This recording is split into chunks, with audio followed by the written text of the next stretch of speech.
Hello everybody and welcome to today's webinar. Today we're going to be looking at Defender for Office 365, which is the advanced email and collaboration protection solution from Microsoft. So we'll have a bit of an overview and a bit of a demo as well today.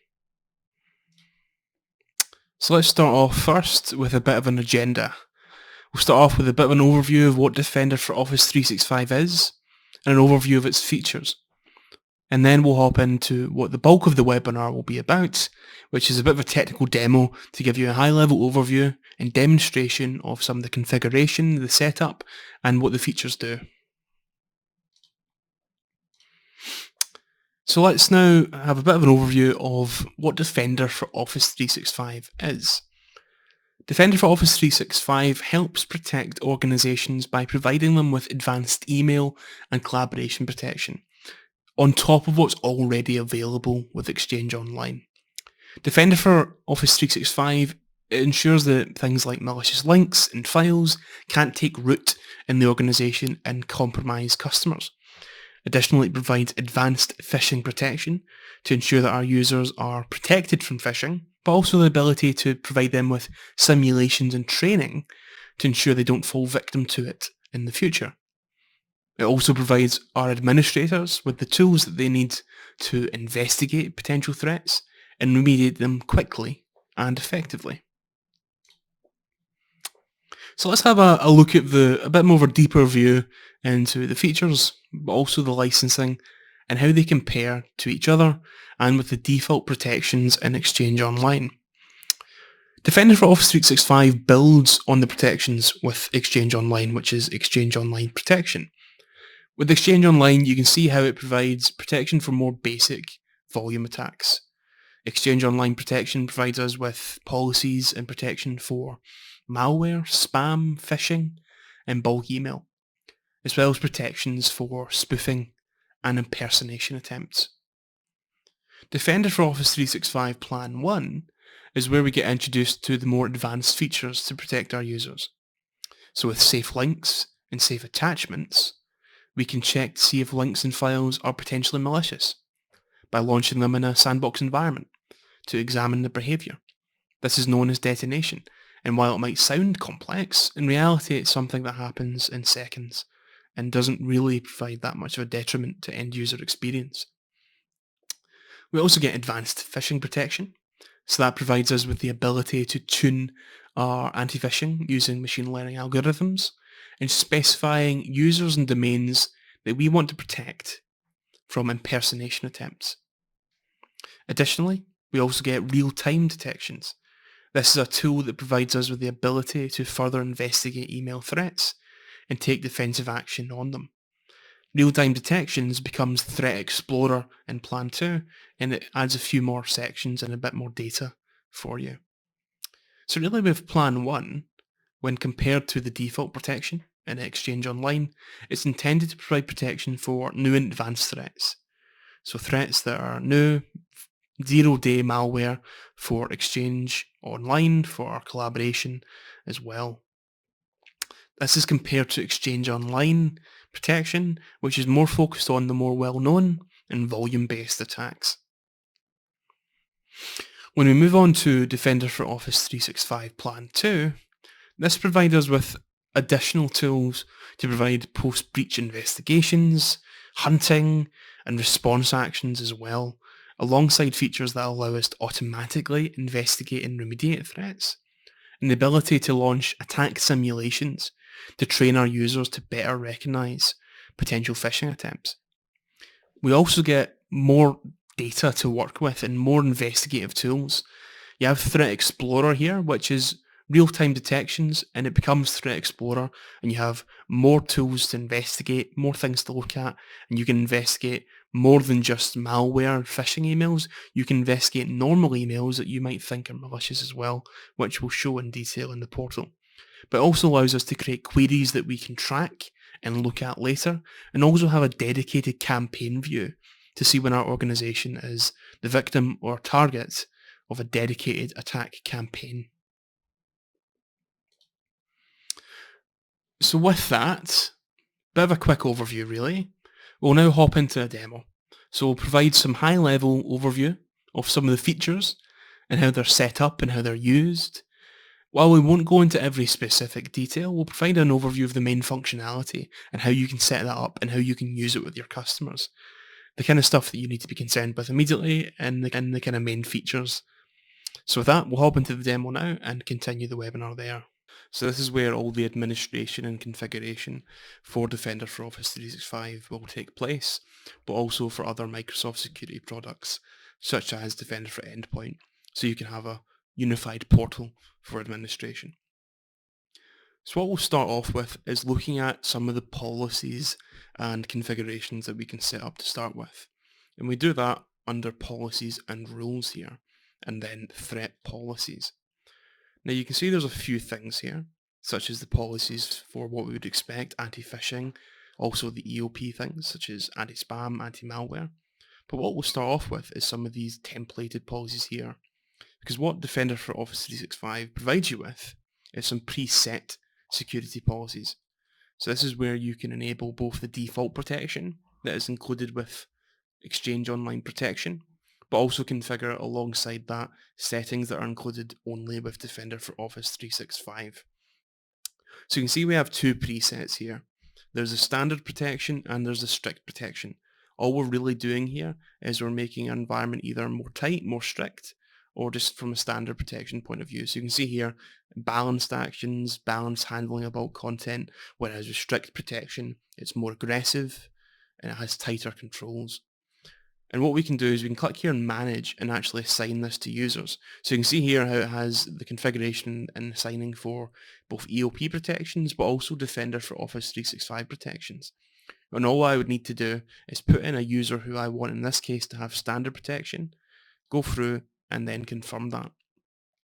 Likewise, if I have a user who I maybe want to have more strict protections for, maybe an executive or maybe who's someone who's known to handle sensitive data, I can maybe look at strict protections and manage that here as well. What we also get is the configuration analyzer. So this allows us to identify potential recommendations for our environment, both aligned to standard recommendations and strict recommendations. So we can see here we have a host of recommendations aligned to anti-spam, anti-phishing, malware, safe attachments, and safe links. But we can also look at strict recommendations. So depending on how tight we want our environment to be, we can follow the recommendations for either standard or strict. And what we can also look at is a configuration drift analysis. So we can see a history of how the configuration in our environment has changed, either improved or maybe got worse. So you can see here we have the configuration drift. So we have decrease, increase, decrease, increase. So it's worth paying attention to, especially if we have a large environment with a lot of users, a lot of admins. We might want to know if our security is overall improving or declining. Now what we'll look at is some of the policies here. Specifically what we'll look at today is anti-phishing, safe attachments and safe links. Anti-spam and anti-malware are included with Exchange Online Protection, so you get them without Defender for Office 365. So we're focused on the Defender for Office 365 features today. So we'll start off with anti-phishing. Because with Defender for Office 365, you get enhanced anti-phishing protection. So you get an additional layer of anti-phishing on top of what you'd normally get with Exchange Online Protection. And with all the things in Defender for Office 365, we're setting this up with policies. So we're creating policies for this. So what I'll do now is I'll click Create, and I'll name my policy. So Test Policy 1. What I'll then do is I select either users, groups, or domains that I want to be included in this policy. So I could say Alex. Likewise, I can also exclude users, groups, and domains from a policy.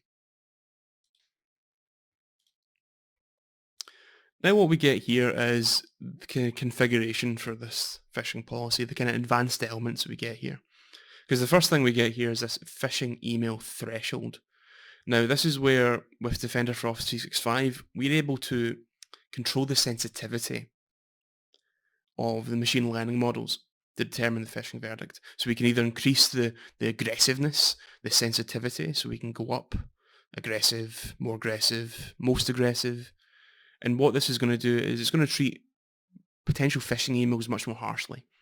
But what we're also going to potentially get is more false positives. Because you can see here how it's actually rating the verdict. With most aggressive, it's saying messages that are identified as phishing with low, medium or high verdict are treated as if they have a very high degree of confidence. So what we'd really look at doing is start off with standard, and if we start getting false negatives, false positives through, we can adjust this up or down depending on what we need. What we also get is impersonation protection.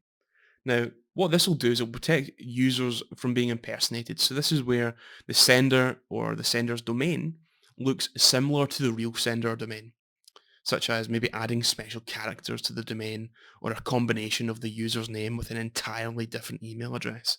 So what we're doing is we can select up to 350 of internal and external users to be protected from being impersonated. And all we have to do here is go manage senders and we can add them in here. We add their name and add a valid email address. And this is how we protect them from being impersonated. These kind of attacks can be quite damaging really when you look at things such as maybe an executive is impersonated, chief financial officer, and they send an email to an employee and they immediately do what they say because it's a chief executive. So when we're looking at these impersonation protections, we can protect up to 350 users, but we want to think about users like executives or potentially users who might be the target of an impersonation to begin with because they have a lot of influence in the organization. And likewise, we can also do the exact same for the domains. We can add the custom domains in here, and we can add up to 50 across all of our policies.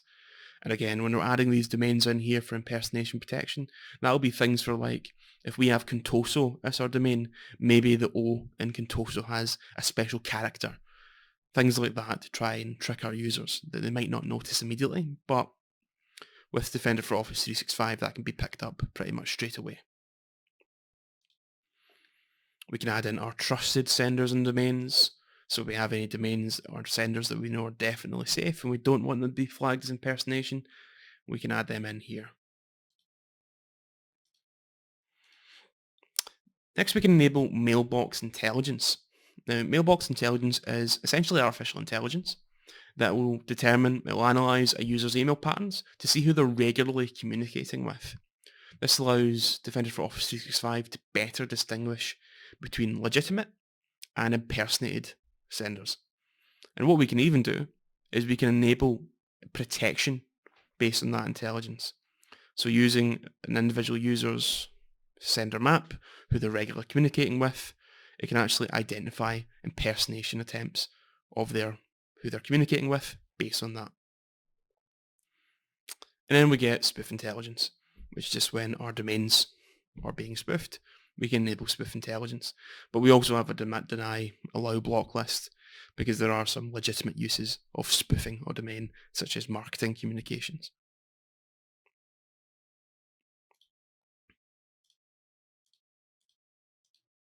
Now what we can then select and define is our actions.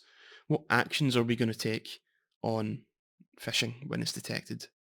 So if the message is detected from an impersonated user, we can redirect it. We can move it to a junk email folder for the user. We can quarantine. We can deliver the message but add other addresses to the BCC line. We can delete it before it's delivered entirely. We can not apply any action at all. And then if we have any personated domains, or if we're using mailbox intelligence, we can apply similar action based on that. As well, if spoof is detected, we can either quarantine it or move it to junk email folder. So you can see here, this is the additional protections that Defender for Office 365 adds on top of the already existing phishing protection within Exchange Online. So we're getting additional protection for our impersonated users, but we can also adjust the sensitivity of the machine learning. So that's what we're getting here. What we can also set is some of the safety tips. So do we want to have a safety tip when it's the first time they contact someone? A user impersonation safety tip for any unusual characters, for unauthenticated senders, or via. So just giving our users a bit of information based on who's talking to them. And then all we have to do is click submit, and then we can create that anti-phishing policy. You can create more than one. You don't just have to create the one anti-phishing policy, and there is going to be the default policy for Office 365. When you are creating multiple policies and a user may be a member of more than one policy at a time, this is where the priority starts to take effect. So you can set a priority with 0 being the highest and more numbers as you go on having lower priority.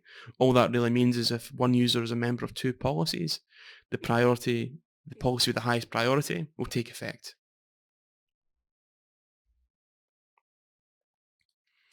Now let's look at safe attachments and safe links. So safe attachments, this is where we maybe get some unknown potential malware in the form of attachment sent to our users. And what Defender for Office 365 will do is launch that attachment in a sandbox environment. It'll, what Microsoft call, detonate it. What they're going to do is they're going to look at the behavior of that attachment to see if it's malicious, and then deliver the verdict to us and either take the action that we specify. And that realistically happens very quickly. You don't really notice it, but there are some ways that we can customize that. So what we'll do is we'll create the policy, name the policy, and just like before, we'll say Alex is the user we're going to apply this to. But just like before, we have users, groups, domains, and we can exclude that as well. And what we then have is the action that we take for unknown malware that's been detected in attachments. So what are we going to do with potentially unknown attachments that might be malware? Off by default means it won't be scanned at all. There's monitor, where we'll deliver the message, but we'll track scanning results. Block, which means we'll block this message and we'll block future messages with that attachment and any detected malware. We can replace, which is where we'll block the attachment with the malware, but we'll deliver the message as well. So what the user will receive is almost like a placeholder text file in place of the malware or the other attachment that was removed. And then we also have dynamic delivery, which is in preview. However, this will deliver the message pretty much straight away, but remove the attachment and reattach it later once the scanning is complete. And then we can also have a quarantine policy for this. Within Defender for Office 365, within Exchange Online, we have a quarantine policy. So do we want our users to be able to access and release their messages, or only admins?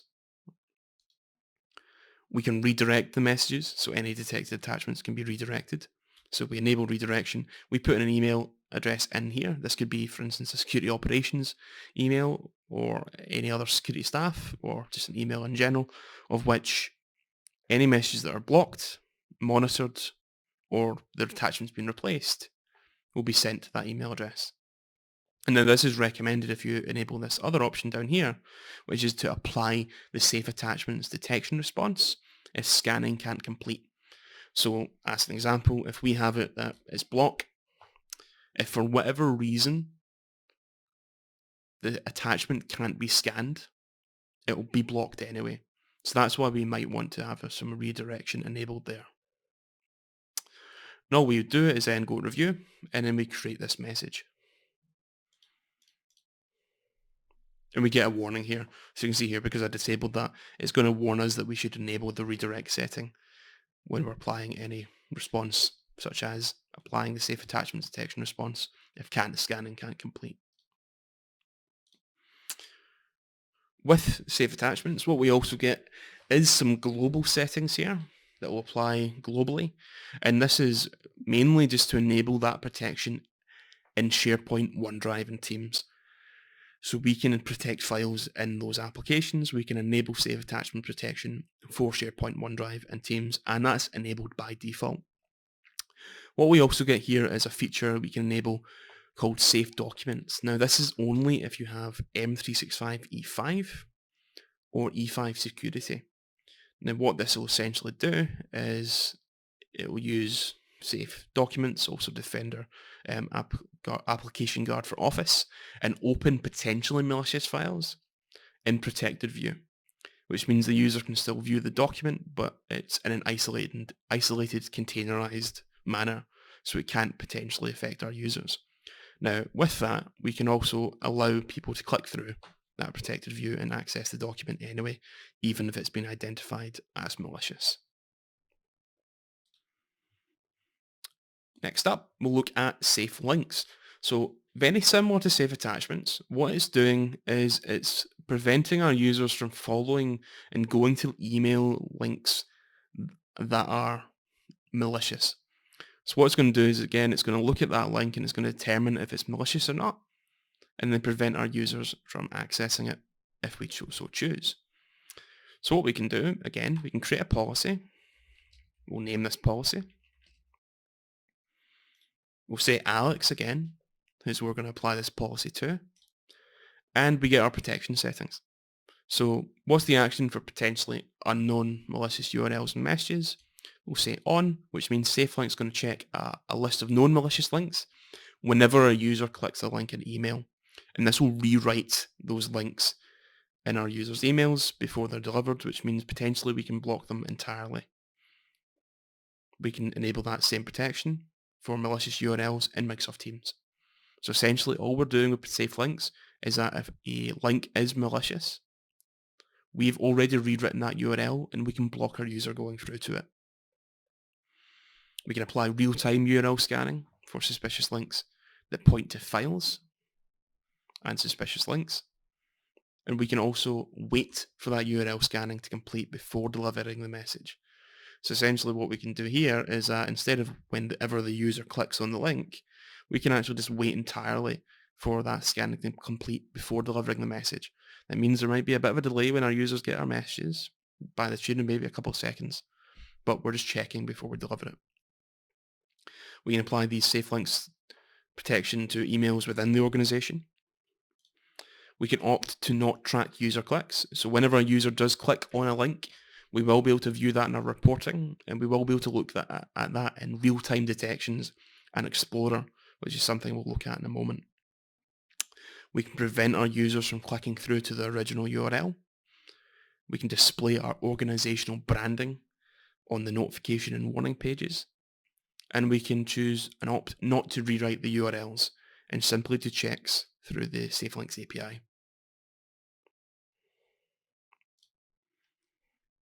And then we can customize the notification text. We'll just use the default notification text. That's what I normally do. But we can customize the notification text if we like. So whenever users click on a link, you can maybe add something else in there as well.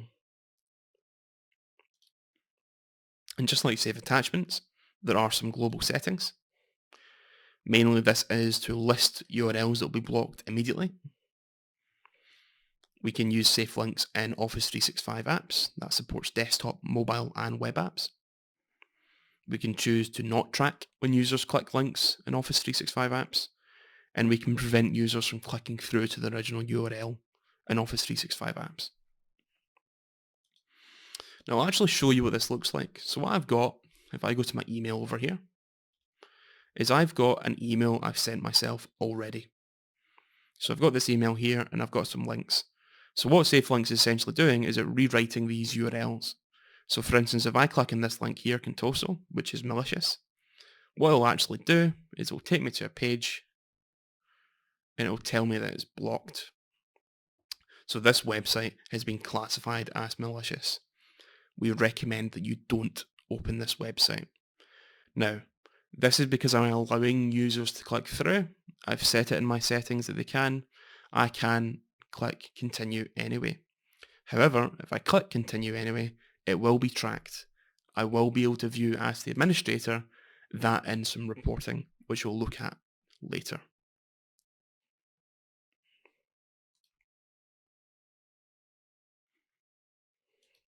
So that's the kind of prevention features. So we've got anti-phishing, we've got safe attachments, and we've got safe links. Now, there are some anti-spam policies, there are anti-malware policies here. These are just what's already included in Exchange Online Protection. So we have anti-spam for inbound, we have connection filtering for blocking IPs, we have an outbound policy, and if we want, we can create new inbound and outbound policies if we like. So an example here would be just quickly naming this. We can go through it again,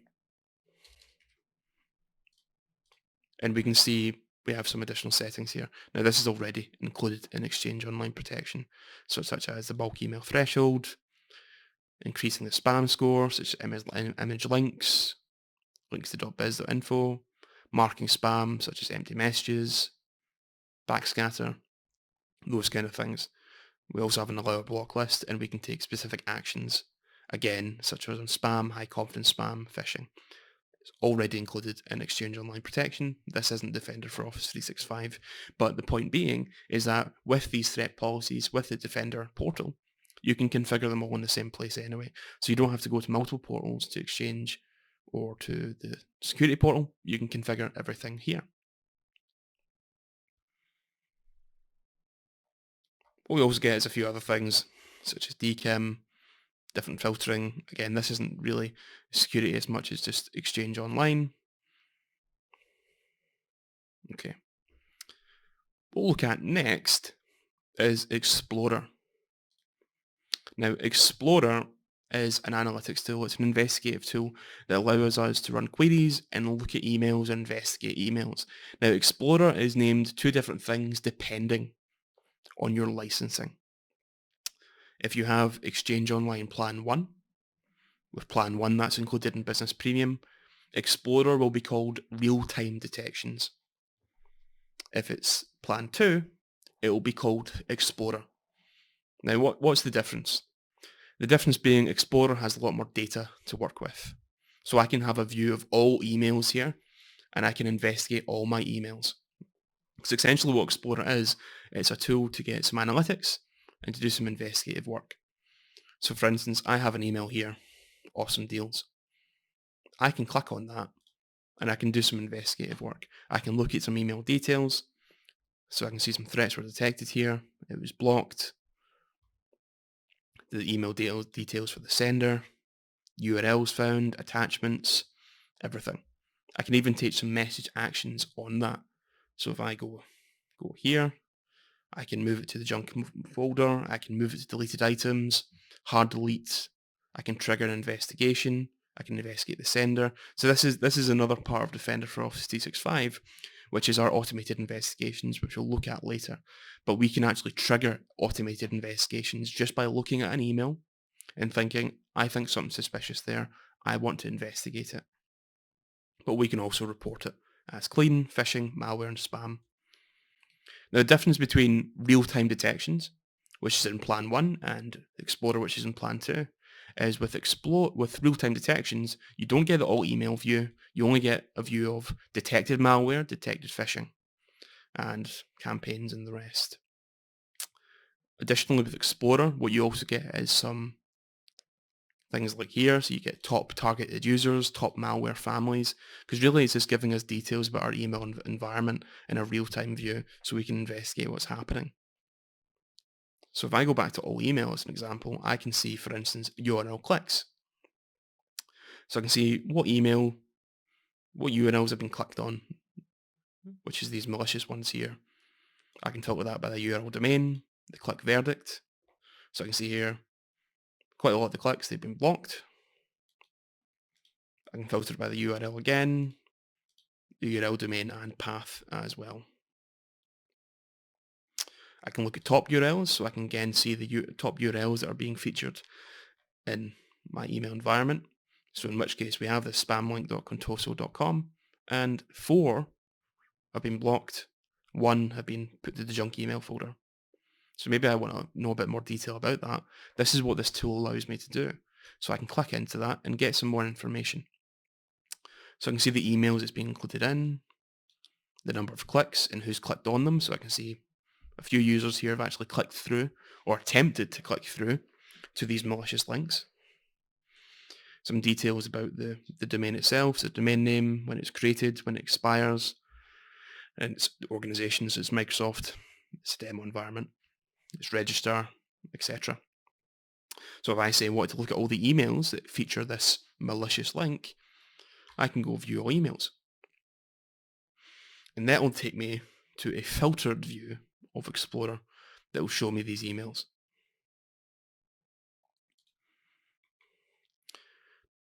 Now another thing with Explorer and real-time detections, again they're similar products but there's some nuances between them, Explorer being more enhanced, is the filtering. So we get a lot of filters that we can use in our environment here to find different types of emails. So we can have some basic filters, so we can filter by the sender's domain, the delivery action, the override source, the forwarded messages. We have some advanced filters here, such as domains, URL path, sender IP, cluster ID. So it allows us to have a real view of our email environment and we can run queries on it. So for an example, if I say want to go and find emails where the malware family equals something, or perhaps the delivery action equals delivered junk, blocked, replaced. So for instance, if I say I want to see all the emails where the delivery action is blocked, where the email's been blocked, I can see that here. So I can go to email and I can see these have been blocked. Now what I can actually do is I can save these queries. So I can save the query to look at it later. So I can say blocked emails, and then I can look at this query again. So it'll use these dates. So I can filter the dates again. Or I can also do track this query. Now if I click track this query, what it means is that it will give me a view of when there are results for that query. Because another feature of Defender for Office 365 Plan 2, it's not included in Plan 1, is the threat tracker. So this is where we can actually look at our saved queries and our tracked queries. So I have a query here for blocked emails, but I'll have it again as a tracked query potentially if I saved it as a tracked query. Or trending campaigns. So I can get different trackers here of the queries that I create, and I can also get some such as these trending campaigns by Microsoft. And again, if I want to, I can edit that. But I can see this query here. I've saved it. I can then go to Explorer and it will take me back to Explorer to look at that query again that I run. Now that's a very basic query, but if we think for a larger email environment that has a much larger flow of emails, we'd be able to run a lot of queries here, some advanced filtering as well, to kind of get a view of what's happening in our environment. And essentially, by tracking these queries, we can have results that'll pop up when something happens in these tracked queries here under Threat Tracker. Now, what I'll do is I'll leave this for now, because what I'll do later is I'll actually open Explorer and Threat Trackers in a live environment, a much larger environment, and we can look at what it looks like when it's populated with data. But worth mentioning for now is we do have these response actions. So for instance, I could say trigger an investigation in an email that I think is malicious. I could also investigate the sender and the recipient. And then if I do that, I then have these investigations here. So for instance, I ran an investigation on that email that we just looked at, Awesome Deals, and it's still running. So what I'll do is I'll look at this investigation and I'll look at what Defender for Office 365 is actually doing here. So it's been running for 33 minutes and it has an action that's pending for me. But we'll first look at what it's actually done. So we can see it's received an alert, which is I've manually triggered that investigation. With the automated investigation capabilities in Defender for Office 365, it will run automated investigations based on alerts. So for instance, it can run investigations when a user clicks on a malicious link or when a malicious email is received. So it will run investigations on its own, not just based on admins running it themselves. So we can see the alert, admin manually triggered an investigation. We can see the mailbox and the evidence that was found. So quite a lot of evidence here that has been detected as malicious in its verdict. We can see the entities that were analysed, and we can see the log of what's actually happened here. So sender domain investigation, indicators, clustering, it's looking at URL clicks, and it looks to get some actions approved. So I have some pending actions here. Because this is the difference between Defender for Office 365 automation and Defender for Endpoints automation. With Defender for Office 365, whenever there's an action that the automated investigation wants to take, it has to be approved first. So I have some pending actions here to soft delete emails, and I can approve or reject this. So this is essentially moving the email to the user's junk folder. So I could say, click on these actions here, and I can approve it, which will then take place, and it'll go through and it'll remove that from the user's email and put it into their junk folder. And again, there's a lot more things that this investigative tool can do. So for example, if a user was compromised and maybe a bad actor set up mail forwarding rules on a user's mailbox, the automated investigation could remove those mail forwarding rules as well. Or hard deleting emails, things like that. And again, we'll look at this in a live environment as well with more detail. Next thing we want to look at is attack simulation training. Now this is strictly a feature of Defender for Office 365 Plan 2. And what it allows us to do is to run simulations against our users of phishing attacks. And what it then allows us to do is assign those users training based on how they perform. So I get a bit of an overview here first, such as recent simulations I've run. So behavior, so what's the compromise rate or the predicted compromise rate? There's no data in this environment, so we're not going to see too much. The simulation coverage of our simulated users and non-simulated users. We can see any repeat offenders and any recommendations as well. And if when we assign training, because what it will do is assign training for those users who's completed it. Now that's just the overview. What we'll actually do is look at our simulations and we'll launch a simulation. Well, I've got a simulation running already, but we'll look at what we can set up first. So I click launch a simulation and we can select different techniques to run against our users. So we have credential harvest, malware attachment, linking attachment, link to malware, drive-by URL. So popular tactics that are used for email compromise that we can then test our users against to see how susceptible they might be to this in a real-world environment. So I'll use credential harvest. I can name the simulation, cred harvest, and we can select the payload, and we get, in this case, over 106 different types of payloads that we can use. So, for instance, an accounts payable document, we can click here and we can get a view of what that actually looks like. So we can see it looks like it comes from accounts payable. We can see what the email will be, the from email, the subject, the theme. So we can actually look at these different payloads and look at what they're actually going to show to our users when it gets sent to them. If it's controversial or if it's related to a current event as well as another filter.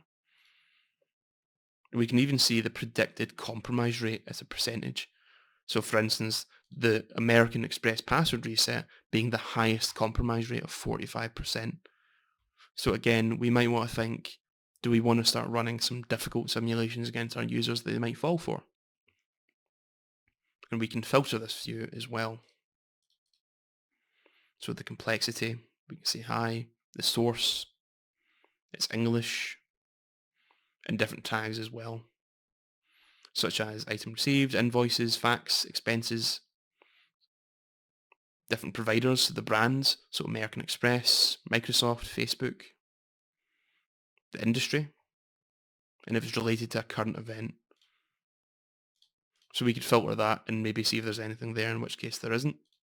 But we can see there's a few high complexity ones here, such as Tesco bank account verification, DHL, etc. So what I'll do is just select one for now. If we want, we can run a test. So we can send a test email to the admin account that's currently creating this, just to see what it looks like. And then we can go on and target our users. So we can include all users in the organization, in which case we can also exclude some users. Or we can include specific users and just add them in here. And we can begin to filter them by categories.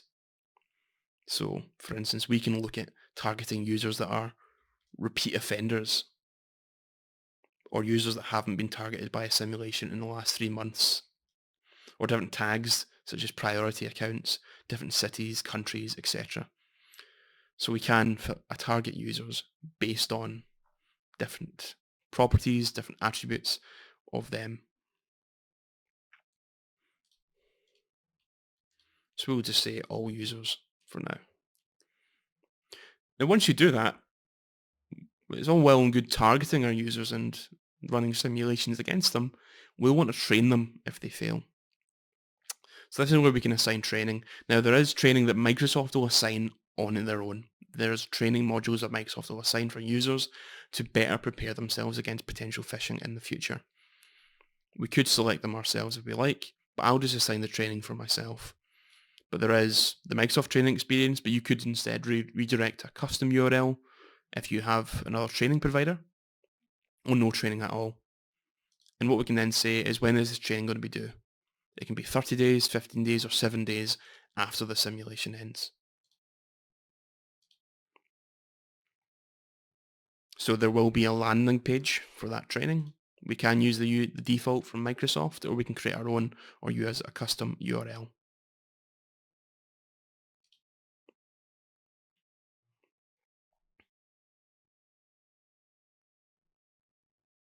So there is some end user notifications. So we can notify our end users either by default with Microsoft, or we can customize our end user notifications. So this will just be when it's notifying the user that they have training or something else. So we can just say deliver during the campaign or delivering after the campaign ends.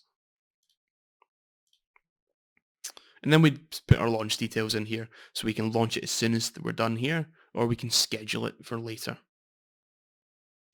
Now, if we are a multinational or a global organization, we can enable region-aware time zone delivery.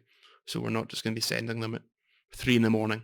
We'll actually be sending these emails at normal time for our users. Then we review, and then we create. Now I've created some simulations here already. And what I'll do is I'll look at my email to show what that looks like. So you can see here, I've got this email document here. Now, I can't demonstrate it right now, but this is a financial document. It's a phishing email. It's a simulation that I ran. Now, if you click on this and download this document and then enable editing, because it will say enable editing to view, that will trigger the training. You failed by downloading it and enabling the document, so then macros can run. And what I then got is immediately an email from the Microsoft Security Compliance training to have training to do. So you can see here, because you're recently phished, we require you to take training to recognize phishing attacks in the future. If you're not able to take it right now, you can schedule it. So it's a very intuitive product, because essentially what we're doing here is we're assigning users essentially simulations. We're targeting them with an attack, and if they fail, if they're compromised, we can then assign them training. And once we start running this in our environment regularly, we'll see this overview tab begin to populate with data, such as what is the actual compromise rate of our user in our environment? What's the simulation coverage? How much training has been completed by our users? Do we have potential repeat offenders who we maybe have to have a bit more training for to repair them better? So it's a very intuitive product. Again, this is included with Defender for Office 365 Plan 2. Now, that's the kind of bulk of the features I wanted to cover. But what I'm going to do now is I'm going to quickly...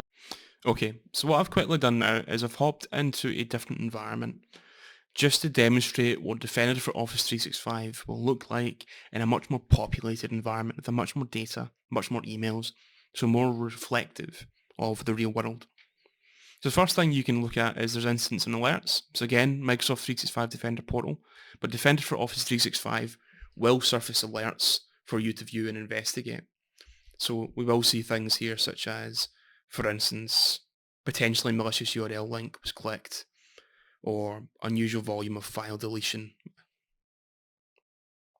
So these are all relating to Defender for Office 365, and it will allow us to better monitor our environment and get alerts of when something's happening. So for instance, if we have a potentially malicious URL, it will generate an alert and it'll also generate an investigation. And we can click into that and get a bit more detail about what's happened. So we can see who's received this email, who's clicked on it, a bit more details. And again, this is an example where it's relating to a malicious URL click, and it will run an automated investigation based on that, on the click verdict, to see if that user might be compromised as well. What we can then just look at is investigations. So we touched on the investigations previously, but to get a real view is how this works is when it generates alerts, it will generate investigations. So we have, for instance here, pending action for different investigations that are running. We can see different things of when it was created, the user that it was created by, and we can click in and get a bit more view of the dedicated investigation page. So this is another example of an investigation. It's been running for a while, has pending actions, and we can see the things it's done in the pending actions. So this is another case of soft deleting emails, but you'll get a lot more investigations, especially if plan 2, because it will run on a more frequent basis. Because whenever there's an alert generated, it will generally run an investigation alongside it as well. Now, if you look at Explorer, we can see Explorer is going to be populated with a lot more data in this environment than my previous one. So we can see here, there's a lot more email, all email, different ones we can see was delivered to junk, email that is blocked. So we can get a bit of a good view of the email environment that's been blocked as a percentage and delivered. So we can get a nice visual view over a chart of that. And again, we'll get all our emails down here. We can investigate the individual emails. We can even export it in a list, and we can take actions on that, such as, and again, this is less permissions in this environment, but triggering investigations, the recipient, contacting recipients, or even hard deleting emails. And again, this is where real-time detections in Plan 1, Explorer in Plan 2, similar, but Explorer has more features. In real-time detections, you'll get a view like this, where you can see all the malware that was detected in your environment. So a different type of malware. So internal D, Petya, WannaCrypt. And we can see those emails down here as well, and click into those and investigate if we like, and go to a dedicated email page to get a bit more detail. And then we can run these filters as well. And again, when you run these queries and you filter them, you can save them as saved queries and as tracked queries. So this is where we go down to Threat Tracker down here. We can see all of our queries that we've saved that we can then quickly go to Explorer again and run. But what we'll also get is these tracked queries. So we can see here how these tracked queries work. It's essentially telling us, for this query, how many messages today matched that query and how many matched it yesterday. So today, and we'll get a bit of a percentage view. And again, we can click on Explorer and go back to that query. So essentially what this allows us to do is almost keep an eye on things. If we think something's happening regularly and we want to be notified when it happens and keep an eye on it, we can create a saved tracked query that can then tell us how many results of that query appear on a certain day. And just lastly, there is a campaign view. So this is where, again, this is a Defender for Office 365 Plan 2 feature. But this is where you might be targeted of a dedicated campaign. So we can view the campaign, how many of our users it's targeting. So 50%, 95%, total recipients, how many clicked on the links. And we can click on this and get a bit more detail. So again, this is an example of a campaign that's been run against our organization. And this campaign view allows us to get a bit more of a visual view of what's happened, such as the URL clicks, or the amount rather, of emails that have been sent. We can see here, so sender IPs, sender domains, filter verdicts. So we get a bit of more of a visual view here. We can see any URL clicks, any sender IPs, any senders, attachments as well. Again, as this data loads, it takes its time. And then we can go to all messages, inbox messages, we can get a bit more detailed view. So this is where, again, campaign view, organization is a target of a campaign. We can look at the campaign origin as well, if we like. So we can see where these are originating from, mainly the United States in this case. And it's all information, it's all informative. So whenever we are looking at our environment, looking if we're being targeted, if there's any threats to be aware of. We have things here such as the campaign view, such as Explorer, to kind of investigate our environment and have some analytics view. And of course, we have investigations with Plan 2, where we will be able to run investigations on potential malicious emails and have some support and get some more details on them. And just lastly, there is reporting capability within Defender for Office 365. So there is email and collaboration reports here. So this is where we'll get a mail flow status summary. So good mail, bad mail, a threat protection status. So what is phishing? A URL protection report. So what URLs have been blocked, been clicked through, been allowed, if we've had any compromised users, mail latency, user report messages, and submissions. So really, that's the kind of quick view of Defender for Office 365. It's what we could do with the time we have. It is a big product, but today is more focused on giving you an overview of what's there so that if it matches your requirements, your needs, you think you like the look of it, you can go and do some more work yourself and look into, for instance, there's the docs page for Microsoft. That will have a lot more detail as well. It's a big product, covers a lot of areas, but it's a very good product. It's very intuitive, from running in attack simulations on your users to improve their phishing defense, to having Explorer investigations, the ability to see what's happening in your environment, block malicious links, block malicious attachments. It's quite a good product, and it's very intuitive and a good product to use for defending our users on their email and collaboration environment. So what we'll do now is we'll hop back to the slides and we'll finish off for today. Okay, so that's been our webinar today. And again, really high level, quick view of the product and what's there. But what I want to touch on now is very quickly on how Ingram Micro can help you further, specifically to Microsoft Security, but Microsoft Cloud in general. So we have training. If you ever need training for your employees, your staff, your team, we can get on a call, provide you one-to-one training, one-to-one, one-to-many training on the various products in Microsoft Security and Microsoft in general. Second is pre-sales. So if you ever have a customer that's interested in one of these products, or a customer who you want to sell one of these products to, we're happy to hop on a call with your customer, with you, engage with the customer, demo the product. And then finally, professional services. If you like the look of the various Microsoft security solutions and the various solutions on the Microsoft stack, but maybe you don't have the technical capability or the technical capacity to deliver them on a regular basis, we have experienced professional services team with our subsidiary ComsCare who can help you deliver these products and services to your customers. So if you want any of these, if you think any of these items here can help you out, get in touch with your account manager at Ingram Micro Cloud and we'd be happy to help you. So that's been the webinar for today. Thank you for joining and have a good rest of your day.